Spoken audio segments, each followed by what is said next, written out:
नमस्कार. आजच्या व्हिडिओमध्ये बघणार आहोत इयत्ता 10वी गणित भाग 2. त्याच्यामध्ये संकीर्ण प्रश्नसंग्रह 7 मधला प्रश्न क्रमांक 10वा. काय दिलं आहे? आकृती P हा वर्तुळाचा केंद्रबिंदू आहे. त्याच्यानंतर रेखा AB ही जीवा आहे. AB ही रेखा काय? जीवा आहे. ओके. तर PA बरोबर किती? 8 सेंटीमीटर. जीवा आणि जीवा AB वर्तुळ केंद्रापासून 4 सेंटीमीटर अंतरावर असेल तर रेखांकित भागाचे क्षेत्रफळ काढा. ओके. पायची किंमत किती घ्यायची? 3.14 घ्यायची आणि वर्गमूळ 3 म्हणजे किती घ्यायचं? 1.73. आता आपल्याला प्रश्नामध्ये काय करावं लागेल? इकडे आपण एक बिंदू घेऊया.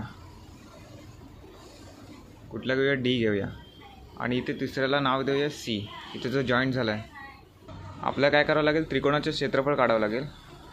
आणि ही जी वर्तुळ पाकळी आहे ADB त्याचं क्षेत्रफळ काढावं लागेल. आणि या वर्तुळ पाकळीच्या क्षेत्रफळमधून त्रिकोणाचं क्षेत्रफळ वजा केलं की जे उरेल ना क्षेत्रफळ ते काय असणार आहे? रेखांकित भागाचे क्षेत्रफळ.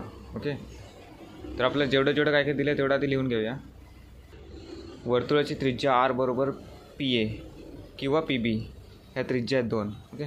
तर या किती आहेत? 8 सेंटीमीटर दिलं आहे. PC किती दिलं? 4 सेंटीमीटर. एवढंच फक्त दिलं आहे आपल्याला. ओके. आता पहिलं आपण काय काढूया? हे वर्तुळ पाकळी जी आहे ADB त्याचे क्षेत्रफळ काढूया. ते क्षेत्रफळ काढण्यासाठी आपल्याला ह्या थिटाची किंमत माहीत असायला पाहिजे. ओके. म्हणजे कोन APBची. तर त्यासाठी आपल्याला पहिलं कोन APCची किंमत काढावी लागेल आणि त्यानंतर कोन BPC काढावं लागेल आणि दोन्ही कोणाची बेरीज केल्यानंतर कोन आपल्याला APB मिळेल. ओके. तर पहिला आपण कोन APC काढूया. ओके.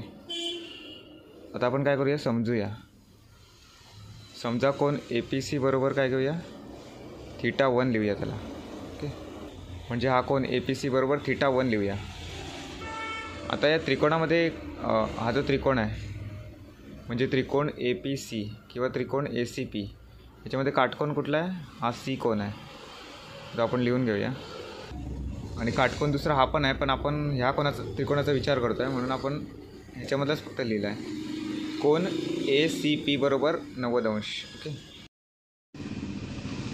तर कोन ACP बरोबर किती आलं? 90 अंश आला. ओके. आता हा जो थिटा आहे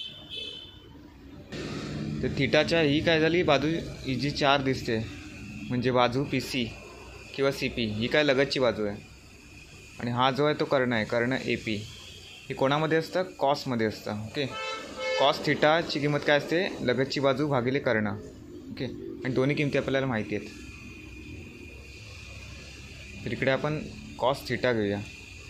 कॉस थिटा बरोबर लगतची बाजू काय? PC किंवा CP लिहिलं तरी पण चालतं. CP भागिले कर्ण म्हणजे लगतची बाजू भागिले कर्ण. ओके. तर लगतची बाजू किती आहे? PC बरोबर किती आहे? 4 आहे. आणि AP बरोबर काय आहे? 8 आहे. म्हणजे 1/2. कॉस थिटा बरोबर किती? 1/2. आता कॉसमध्ये थिटाची किंमत किती घेतल्यानंतर 1/2 येतं ते माहीत असायला पाहिजे आपल्याला. ओके. कॉस 60 बरोबर हे बघा कॉस 60 बरोबर काय किंमत असते? 1/2. पण आपल्याला थिटाची किंमत किती आली आहे? 60 अंश. ओके. तर इकडे थिटाची किंमत किती आली आहे? 60 अंश. ओके. म्हणजेच काय? हे थिटाची किंमत किती आली आहे? 60 अंश. आता ज्याप्रमाणे कोन APC बरोबर 60 अंश असेल तर आपण सिद्ध करू शकतो की कोन BPC बरोबर पण 60 अंशच असेल.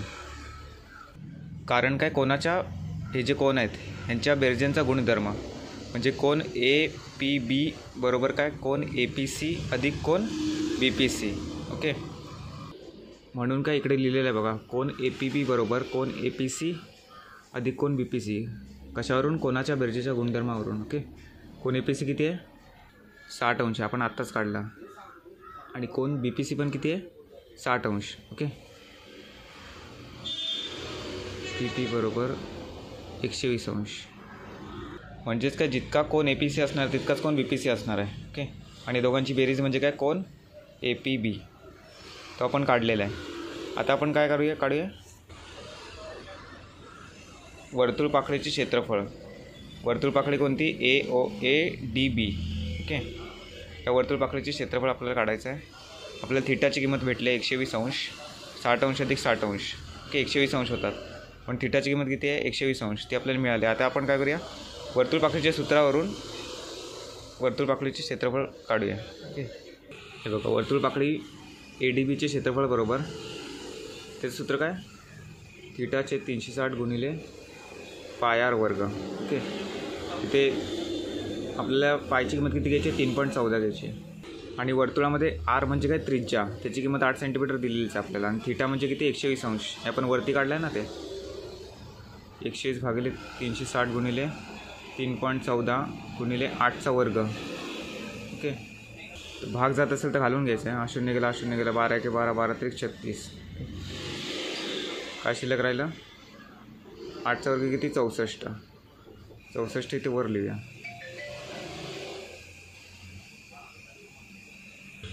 याचं उत्तर काय येतं, 66.98 सेंटीमीटर वर्ग. हे काय, वर्तुळ पाकळी ADBचे क्षेत्रफळ. ओके, आता त्रिकोणाचे क्षेत्रफळ काढूया आणि मग वर्तुळाच्या क्षेत्रफळामधून त्रिकोणाचं क्षेत्रफळ वजा करूया. ओके, म्हणजे रेखांकित भागाचं क्षेत्रफळ मिळेल. आता आपल्याला त्रिकोणाचं क्षेत्रफळ काढायचं ना, या तर त्रिकोणाचं क्षेत्रफळाचं सूत्र काय, 1/2 गुणिले पाया गुणिले उंची. पाया काय आहे, AB पाया आहे. ओके, या त्रिकोणाचा AB पाया आहे आणि उंची किती आहे, PC आहे. म्हणजे 1/2 गुणिले AB गुणिले PC. ओके, PC आपल्याला माहिती आहे 4 आहे, पण AB कसा काढणार आपण, त्यासाठी पहिली आपण ही बाजू काढूया AC या दोघांवरून आणि त्याच्यानंतर मग गुणिले 2 करूया. ओके, आता आपल्याला AC काढायचं आहे इकडे. मगाशी आपण काय केलं, cos 60 घेतलं, कारण का लगतची बाजू आणि कर्ण घ्यायचा होता म्हणून, ते दोन्ही माप फक्त होती आपल्याकडे म्हणून आपण तसं cos 60 घेतलं होतं. ओके, आता आपल्याला काय करायचं, समोरील बाजू काढायची, ही समोरील बाजू. मग आपण sin 60 घेऊया, कारण काय, समोरील बाजू भागिले कर्ण होतं. ओके, साइन थिटा म्हणजे काय, समोरील बाजू भागिले कर्ण. ओके, आणि आपण इकडे थिटाची किंमत पण काढली आहे, किती आहे ती, 60 आहे. म्हणून sin 60 बरोबर AC भागिले AP. तर अशा प्रकारे लिहिलं आहे आपण. हे सगळं कशामध्ये होणार आहे, त्रिकोण APC मध्ये sin 60 बरोबर AC भागिले AP. ओके, आता sin 60 किती आहे, वर्गमूळ 3/2. ओके, हे आपल्याला माहिती असायला पाहिजे. AC आपल्याला काढायचं आहे. AP किती आहे, 8 सेंटीमीटर. ओके, आता AC आपल्याला काढायचं म्हणून आपण 8ला इकडे नेऊया, बरोबर त्या साईडला नेऊया. इकडे भागिले, तिकडे नेल्यानंतर होणार गुणिले. ओके, म्हणून AC बरोबर वर्गमूळ 3/2 गुणिले 8, 2 के 2, 2 चौक 8. भाग जात असेल तर घालून घ्यायचं आहे. AC बरोबर 4 गुणिले वर्गमूळ 3 आला. ओके, आता वर्गमूळ 3 म्हणजे किती याचे ते आपल्याला प्रश्नामध्ये दिलं आहे त्यांनी. 1.73 घ्यायचे, वर्गमूळ 3 बरोबर. ते आपण तिकडे घेऊया आणि गुणाकार करूया, म्हणजे आपल्याला समोरील बाजू भेटेल. ओके, 4 गुणिले 1.73, यांचा जो गुणाकार असणार आहे तो काय असणार आहे, त्रिकोण APCची समोरील बाजू म्हणजेच sin 60ची समोरील बाजू. ओके, किंवा आपण एक काम करू शकतो, गुणाकार आधी करण्यापेक्षा नंतरसुद्धा करू शकतो आपण. गुणाकार आपण नंतरच करूया. 4 वर्गमुळात 3, कारण आपल्याला दुप्पट करायची ना संख्येची म्हणून. आता AC किती आलं, 4 वर्गमुळात 3. आता जितकं AC असणार तितकंच काय असणार आहे, BC असणार आहे, 4 वर्गमुळात 3. कारण का, वर्तुळ केंद्रापासून जीवेवरती टाकलेला लंब आता जीवेक्स 2 समान भागामध्ये विभागतो. ओके, म्हणजे जितका भाग AC असणार आहे तितकाच काय असणार आहे, BC असणार आहे. म्हणून 4 वर्गमुळात 3 AC असेल तर BC काय असणार आहे, 4 वर्गमुळामध्ये 3. ओके, ते आपल्याला वाक्य लिहावं लागणार. हे बघा, AC बरोबर BC का घेतलं आपण असं, वर्तुळाच्या केंद्रबिंदूतून जीवेवर टाकलेला लंब त्या जीवेस 2 समान भागामध्ये विभागतो म्हणून AC बरोबर BC. तर AC किती आहे, 4 वर्गमुळात 3, म्हणून BC पण किती. ओके, BC पण किती आहे ना, 4 वर्गमुळात 3. आता आपल्याला AB काढायचं आहे, तर आपण काय करूया, AB काढण्यासाठी AC अधिक BC करूया.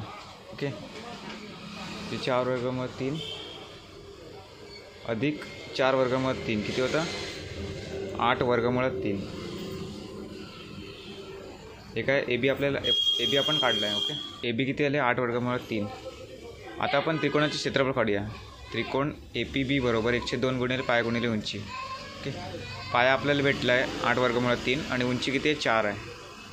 इकडे लिहिलेलं आहे मी, एरिया ऑफ ट्रायंगल APB म्हणजे त्रिकोण APBचे क्षेत्रफळ बरोबर 102 गुणिले पाया गुणिले उंची. 102 गुणिले पाया किती आहे 8 वर्गमुळात 3 आणि उंची किती आहे 4 सेंटीमीटर. ओके, भाग जात असेल तर घालून घ्यायचं. बे के बे, बे दुने 4,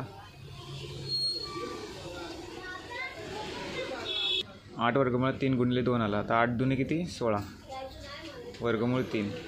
आता वर्गमूळ 3ची किंमत बघूया. ओके, 1.73. ह्या दोघांचा गुणाकार किती येतो 27.68 सेंटीमीटर वर्ग. ओके, त्रिकोण APBचे क्षेत्रफळ किती 27.68 सेंटीमीटर.